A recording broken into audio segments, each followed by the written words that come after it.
Hello and welcome to Let's Curate's Webcast. As you all know, we feature independent artisans from around the world and focus on all aspects of the creative process. In all our previous webcasts, we have highlighted many artisans from all over the world, from the US, from Armenia, but today we have a very, very special guest. Padmaja from India is not an artisan, but she's something even more. She's a full-time promoter and activist for tribal art forms from India. You will see the link to her products under our logo slide right on this webcast. Padmaja, welcome. We are so thrilled to have you as a guest today. I'm so honored. Thank you so much. Hi. So let's begin at the beginning. So Padmaja has a very interesting background. She is an architect by profession, and she and her husband have set up multiple wilderness lodges all across India. So Padmaja, tell me, I'm very curious to know, how did your path change towards activism of tribal arts? It seems like not completely connected with what you studied. Can you shed some light on this? Yeah, so when we did our first lodge, it was about 16 years ago, we were looking for art that belonged to that area, to that region.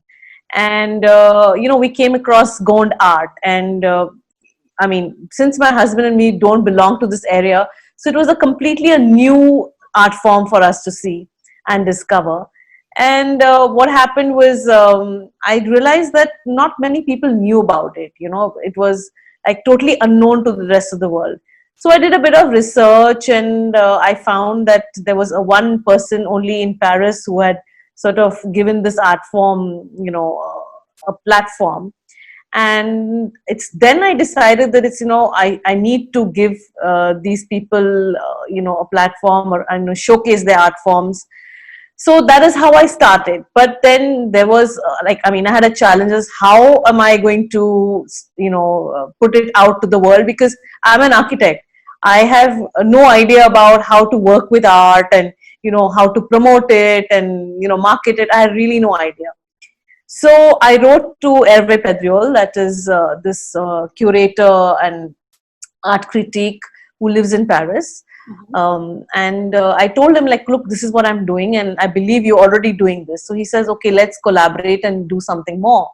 So that's how I started working with Hervé. And it so happened that once Hervé was in Bhopal, and we were entering one artist's house, and there was another French couple who had another art gallery who was getting out of that house. So they apparently knew each other. And they said, okay, every time we have to, it's very difficult because we don't know the language and we don't know any proper connections. So can you, put us on to somebody? So Hervé said, okay, here is Padmaja and she will help you. So I think this was somewhere in 2012, yeah. And after that, they invited me to Paris to do one presentation. And I think that's where the ball started rolling. Then the next year I was invited by the Indian Embassy, sorry, not French Embassy, Indian Embassy in Paris to do a talk on the women artists, tribal artists. And that's how I, took on from there. And then finally now I'm a part of a French NGO which works towards promoting tribal arts of India. And we have a year-long event, month event every year. And we take the artists, and it's like a cultural exchange. We have demonstrations and exhibitions. We show films, so that way even the French people know about our culture. And the artists are happy because they are paid well. The remuneration is pretty good. Plus they're able to see a new place, they're exposed to new culture. So that is what I do, in a big way, because it needs a lot of work to actually do this, event. And apart from that, so, it is just increasing, the different kind of things that I'm doing. I'm also working with, bigger companies to do packaging designs, books, etc. Yeah. How wonderful. So it seems like it's fate, because you walked in and the couple was right there. And I'm a big believer of all this, because my foray into Let's Curate also was triggered by me stopping at a store at the Indian airport, where I was heading back to New York after a long trip to my annual visit to India. and I happened to see a Madhubani painting, and it completely captured my, my imagination. And I, without seeing the artist, I felt so compelled. And I'm not an art critique, I don't follow art very much, I'm not on top of art trends, but there was something about that painting which was so compelling. And I commissioned a piece for my house from that artist without seeing him. And it arrived, I had to wait 9 months. It was almost like delivering Oh a wow. baby. Yeah. Oh wow. So and I was so thrilled. And then, that kind of led to me thinking more about how this is such an incredible, it would be an incredible platform to represent multiple artisans from different countries. So I know when you say that, they stepped in, you stepped in, and you met, and it just kind of triggered this Yeah. whole thing. It's all fate. So you're really actually meant to be Absolutely here. destined. Yeah, it was just destined, I Absolutely. think, you know. I It's mean, it could have just been that we could have, missed each other by a few minutes and I would have just been absolutely. there in the same place. Yeah. Yeah. So it's Yeah. wonderful. It's wonderful. It's a sign.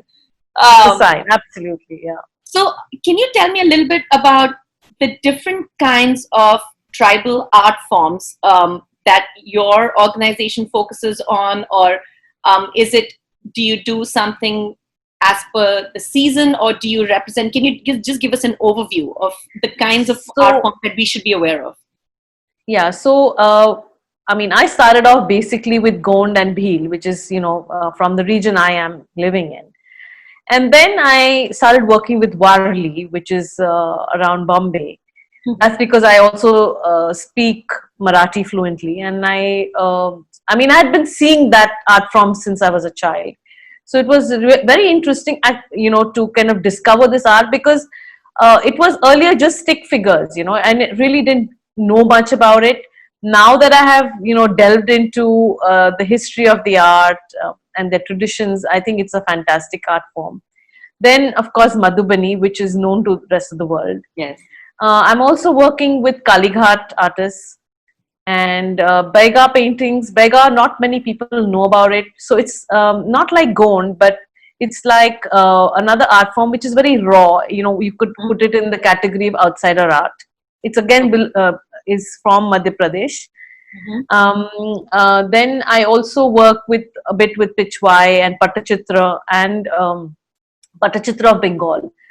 So a little bit of kalamkari, but my whole focus mostly is with the ones which are from central India, like the Gond and the Bhil, a bit of Bega and Warli. But I mean, I also do work with the others which I just mentioned. Okay. On the Let's Curate platform, we are very, very proud to showcase some of your artisans' exquisite custom Goan art pieces. You'll find them under Best of Asia, and if you click on India, you'll see a whole range of hand-painted tribal masks and diaries and illustrated works. Can you tell us what exactly is Gond art? Is it, if you can explain the way a Gond artist comes up with his creation? I think a lot of people have heard the term, but they don't know what it actually means. Okay, so first and foremost, and what I must say is Gond art is a contextual art. It is Mm-hmm. with a context. It has a root. It has an origin. So I will just briefly tell you about the history of this art. Mm-hmm. So in Bhopal, we have a multi-art center called the Bharat Bhavan. So in the 1980s, we had a director called J. Swaminathan, and he was very keen on getting tribal art under the mainstream. So he had sent out groups, various groups to different parts of Madhya Pradesh. Mm-hmm. And one such group went into a village called Patangad, which is like about 200 kilometers from Jabalpur and about 350 kilometers from Bhopal. And back in the 80s, it was completely the interiors, in the outbacks, so to say, Mm-hmm. because there were no roads and it was highly forested area. So this one team reached Patangad and they found one hut which had a painting of a Hanuman. Now the Gonds are they're animists. They are not Hindus, so they don't believe in Hinduism, and they probably never really seen Hindu gods and goddesses. Mm-hmm. So they found it quite intriguing, and they called this boy, who was a 17-year-old boy called Jangat Singh Sham, and they asked him about the painting. So he said, I have probably seen it somewhere on a calendar or something like that, and I've made this painting. So they realized that this boy had a lot of potential. So Mm-hmm. they gave him paper, they gave him brush and paint, and they asked him, like, make something. Mm-hmm. So the next painting he made first was a Hanuman. The second that he made was an Englishman. So they were quite intrigued to know that, being in the forested area, how does he imagine an Englishman? So after inquiring a bit, they found out that, I think a few years, maybe 15, 20 years before, there was a Britisher. I mean, he had come much earlier in the early 30s. By his name was very Elvin, and he lived there and he had married a Gond girl. But Mm-hmm. when Jangad was born, very Elvin wasn't around. But he kind of imagined a Britisher or a Englishman to look like that. So he had made a painting. So this team got Jangad back to Bhopal, and they asked him to stay at Bharat Bhavan, and that's where he saw art of other artists, because it's a multi-art center. And he developed this style which is called Jangad Kalam. Actually, Jangad Kalam means Jangad's pen, Mm-hmm. or a pencil, and because that is his style, completely his style. So what is Gond art? So Gond art is flat paints over which they use their signature style or motives. Now, Jangad started using many motives, which represented different things. But the issue was that his assistants, so to say, were also using the same motive, and their paintings started looking similar to Jangad's. I So see. there was a point that the assistants wanted to break away and start on their own, but then there was no real difference between Jangad's painting and their painting. So that's when Mm-hmm. Jangad, suggested to all of them that pick up one unique style that represents something, something Mm-hmm. from daily life, imagination. For example, somebody used a beehive motif. Somebody used a cross section of a lemon. So when you look at a Gond painting and you look at the motif that is inscribed in the whole painting, you can say, okay, I think this painting belongs to X artist. So that is their signature style. So I that see. is what makes this Gond art very unique. Besides, they also have a tradition of telling, folklores. That's because they were singing bards, the Gonds, Pardhan Gonds, who are actually painters. So it's not the entire Gond community that paints. Out of the Gonds, only the Pardhan Gonds paint, and that too from only the village Patangad. I It's see. not that, yeah, it's not that all of them paint. So traditionally, they made some geometric patterns on the floor and on the walls called the Digna and the Bhiti Chitra. So there was nothing what we seen earlier. It's all a contemporary art form now. It's all developed by Jangad. But Jangad also started depicting stories which he knew, as a child, into paintings. So there are two things that make Gond paintings unique. One is the signature style and motive, and the second one is depicting of folklores and stories. Wow, that is fascinating. I am from India and I had no knowledge of this. It just goes to show that there's so much history, there's so much, it's almost like, it comes out, it's magical because it starts from somewhere and then they develop this signature style and it just lasts for years and years and decades. So, I really applaud you for, taking this step to kind of make sure that it's alive and it's promoted and it doesn't kind of just fall by the wayside. So a huge thank you for activists and promoters like yourself and your organization for doing this. It's incredible. I would like to kind of wrap up by asking you your vision for your artisans and for tribal folk arts in general. Where do you want to kind of take this? What is the next step?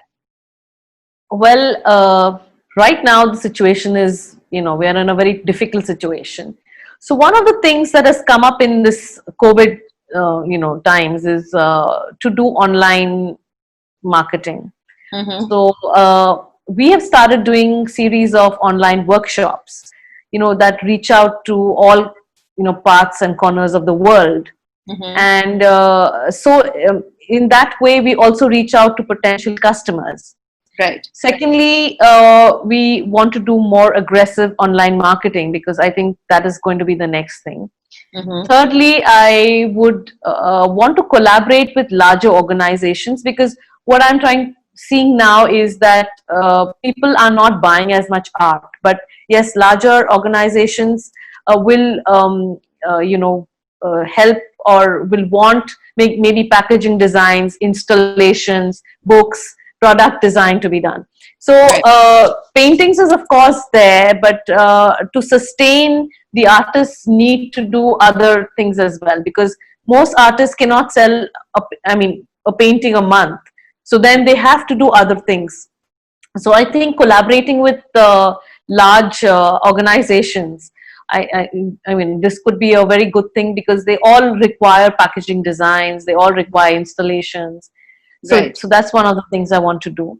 And of course, internationally, I would want to collaborate or partner with art galleries, museums, to showcase their art, which we have been doing in the past, but that's probably my last priority right now, Mm-hmm. because with the current situation, I Yeah. don't know Right. how much we can work on that. But yeah, so the other 2 3 points that I made is what we are wanting to do.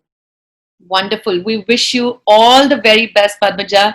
And once again, I have to say, I'm so proud and honored to represent a fraction of this talent on my platform, Let's Curate. Thank you so, so very much.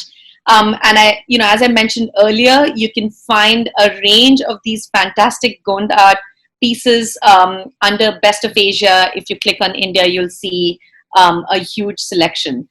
We will be posting this webcast on our YouTube channel and our social media channels very soon, so please stay tuned.